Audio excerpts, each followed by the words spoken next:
বিসমিল্লাহির রহমানির রহিম। ওয়ানিল ইরবাজ ইবনে সারিয়া ক্বালা ক্বামা রাসূলুল্লাহি সাল্লাল্লাহু আলাইহি ওয়াসাল্লামা। হযরত ইরবাজ ইবনে সারিয়া রাদিয়াল্লাহু আনহু থেকে বর্ণিত, তিনি বলেন, রাসূলুল্লাহ সাল্লাল্লাহু আলাইহি ওয়াসাল্লামা একদিন ভাষণ দেওয়ার উদ্দেশ্যে দাঁড়িয়ে পড়লেন। ফাকালা, দাঁড়িয়ে আল্লাহ রসুল বক্তব্য রাখছেন, আয়াহসাবু আহাদুকুম মুত্তাকিয়ান আলা আরিকাতিহি ইয়াজুন্নু আন্নাল্লাহা লাম ইউহাররিম শাইয়ান ইল্লা মাফি হাযাল কুরআনি। তোমাদের মধ্যে কেউ কি তার খাটিয়ায় হেলান দিয়ে বসে এই ধারণা করে যে আল্লাহ তাআলা যা কিছু হারাম করেছেন শুধুমাত্র এই কোরআনের মধ্যেই আছে, কোরআনের বাইরে আর কোনো কিছুই হারাম নাই, কোরআনে যেগুলো হারাম বলে বর্ণিত আছে সেগুলোই হারাম, এরকম কেউ কি ধারণা করে? আলা, তবে শুনে রেখে দাও, ওয়াইন্নি আল্লাহি কদ আমারতু ওয়া ওয়াজতু ওয়া নাহাইতু আন আশিয়াইন। অবশ্যই আল্লাহর কসম, আমিও আদেশ করি, আমিও উপদেশ দেই, আমিও কিছু জিনিস হতে নিষেধ করি। ইন্নাহা লামিসলিল কোরআনি, অবশ্যই সেগুলো কোরআন শরীফের মতনই হারাম। আও আকসার, অথবা কোরআনের বর্ণিত হারামের থেকেও আরও বেশি কড়া হারাম। সুতরাং এখান থেকে আল্লাহ রসুল প্রতিরোধ করেছেন তাদেরকে যারা শুধুমাত্র আহলুল কোরআন, যারা শুধুমাত্র কোরআনকে মানে, হাদিস মানে না। আল্লাহ রসুল তাদেরকেই প্রতিরোধ করে বললেন, কোরআনের যেগুলো হালাল আছে, যেগুলো হারাম আছে, সেগুলোও যেমন মানতে হবে, ঠিক তেমনই আমি আল্লাহ রসুল যেগুলোকে হারাম এবং হালাল বলছি সেগুলোকেও মানা প্রয়োজন। ওয়াইন্নাল্লাহা লাম ইউহিল্লা লাকুম আন তাদখুলু বুয়ুতা আহলিল কিতাবি।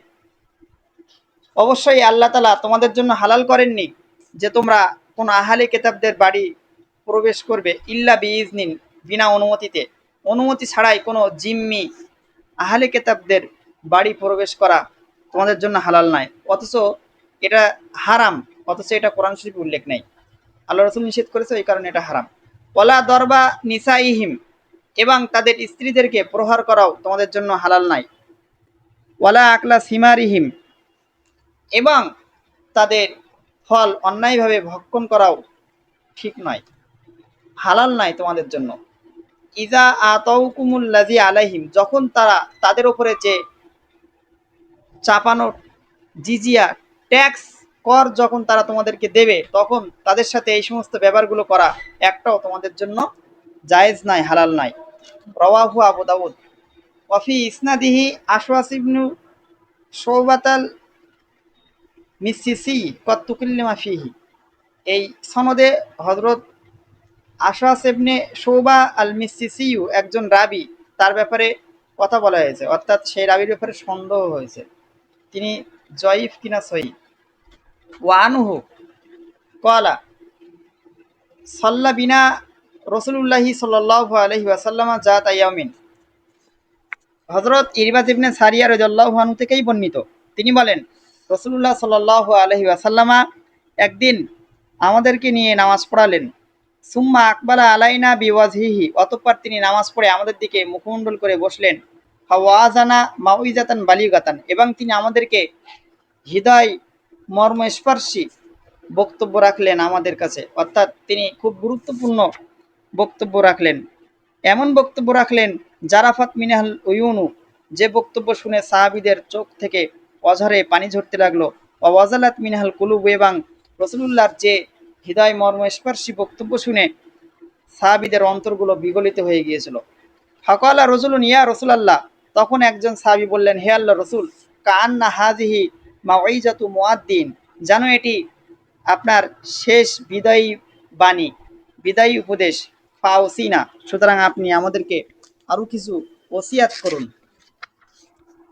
ফাকালা, তখন আল্লাহ রসুল সাল্লাল্লাহু আলাইহি ওয়াসাল্লাম বললেন, উসিকুম বিতাকওয়াল্লাহি, আমি তোমাদেরকে ওসিয়াত করছি আল্লাহ তাআলার তাকওয়ার, অর্থাৎ আল্লাহ তাআলাকে তোমরা ভয় করবে। ওয়াসামি, এবং তোমরা শুনবে নেতাদের কথা, তোমাদের উপরে যারা থাকবে তাদের অত্তাআতি, এবং তাদের ইতাআত করবে, অনুগত্য করবে। ওয়াইন কানা আবদান হাবাশিয়ান, যদিও সেই তোমাদের নেতা সে একজন হাবশি গোলাম হয়, তারপরেও তার কথা তোমরা শুনবে।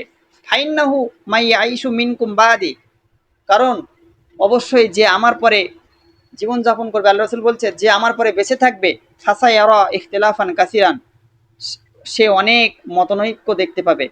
ফালাইকুম বিসুন্নাতি ওয়া সুন্নাতিল খুলাফায়ে রাশিদিন আল মাহদিয়িনা তামাসসাকু বিহা। সেই সময় তোমাদের উপর কর্তব্য হলো যে যে সময় তোমরা অনেক ইখতিলাফ দেখতে পাবে, মতনৈক্য দেখতে পাবে বিভিন্ন বিষয়ে, তোমরা সেই সময় আমার সুন্নাতকে আঁকড়ে ধরবে এবং পথপ্রদর্শনকারী খোলাফায়ে রাশিদিনদের সুন্নত রীতিনীতিকে তোমরা আঁকড়ে ধরবে। তামাসসাকু বিহা, সেগুলোকে তোমরা ধরবে। ও আদু আলাইহা বিন নাওয়াজিজ, এবং মাড়ির দাঁত দিয়ে সেগুলোকে আঁকড়ে রাখবে। ওয়া ইয়াকুম ওয়া মুহাদাসাতিল উমুরি, এবং সে সময় তোমরা বেদাত হতে, প্রতিটি নতুন বিষয় হতে, যেগুলো ধর্মের ব্যাপারে ইসলাম শরিয়াতের নতুন বিষয় উদ্ভাবন হয়, সেরকম বেদাত থেকে তোমরা বেঁচে থাকবে। কারণ ফাইন্না কুল্লা মুহাদাসাতিন বেদা, কারণ প্রতিটি নতুন জিনিস বেদাত, অকুল্লা বেদাতিন দলালা, এবং প্রতিটি বেদাতি পথভ্রষ্ট। রওয়াহু আহমাদ ওয়া আবু দাউদ আত-তিরমিজি ওয়া ইবনু মাজাহ ইল্লা আন্নাহুমা লাম ইয়াযকুরিস সালাতা। ওয়ান আব্দুল্লাহ ইবনে মাসউদিন ক্বালা খাত্তালানা রাসূলুল্লাহ সাল্লাল্লাহু আলাইহি ওয়াসাল্লাম। হযরত আব্দুল্লাহ ইবনে মাসউদ রাদিয়াল্লাহু আনহু তিনি বলেন, একদা রাসূলুল্লাহ সাল্লাল্লাহু আলাইহি ওয়াসাল্লাম আমাদের জন্য একটি দাগ টানলেন, সোজা দাগ টানলেন। খত্তালানা রাসূলুল্লাহ সাল্লাল্লাহু আলাইহি ওয়াসাল্লাম খত্তান, একটি সোজা দাগ টানলেন। সুম্মা ক্বালা, তারপর আল্লাহ রসুল বললেন, হাজা সাবিলুল্লাহি, এটি হলো আল্লাহ তাআলার রাস্তা। সুম্মা খত্তা খুতুতান আন ইয়ামিনিহি ওয়া আন শিমালিহি, অতঃপর আল্লাহ রসুল সেই সোজা লম্বা দাগের ডান দিকে এবং বাম দিকে আরো কয়েকটা দাগ টানলেন। অকালা, এবং বললেন, হাযিহি সুবুলুন আলা কুল্লি সাবিলিম মিনহা শাইতানুন, এগুলো হলো আরো অনেকগুলো রাস্তা, এই প্রতিটি রাস্তার উপরে শয়তান আছে। ইয়াদউ ইলাইহি, যে রাস্তায় শয়তান থেকে মানুষদেরকে আহ্বান করতে থাকে যে আমার রাস্তায় আসো, অন্য শয়তান বলে আমার রাস্তায় আসো। অকরা, এবং আল্লাহ রসুল তারপরে কোরআন শরীফের এই আয়াত পাঠ করলেন, ওয়াইন্না হাযা সিরাতি মুস্তাকিমা ফাত্তাবিউহু, অবশ্যই এটিই হলো আমার সোজা সঠিক রাস্তা, তোমরা এই রাস্তারই অনুসরণ করো, এই রাস্তার উপর দিয়েই চলো। আল আয়া। রওয়াহু আহমদ ওয়ান নাসাই ওয়াদ দারামি।